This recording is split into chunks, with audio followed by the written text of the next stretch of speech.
Hello everyone, welcome back to Spanaria YouTube channel. Alright guys, so yeah, in this video, I would like to share you a tutorial on how to show battery percentage on Poco M7 Pro. Alright guys, so yeah, for those of you, if you want to see the remaining battery on your cell phone, but you confused because there is no percentage of your battery indicator, don't need to be worried guys, because you can show the percentage of the battery on your cell phone.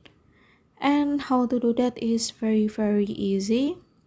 So yeah, without any further ado, now let's get started to the tutorial on how to show battery percentage.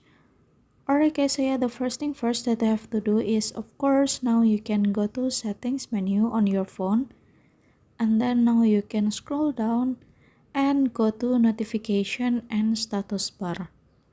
And then after that, now you can scroll down, and then now you can click on battery indicator, and you can choose the percentage either inside or outside.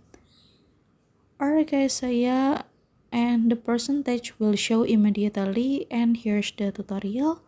Thank you so much for watching. See you guys on the next video.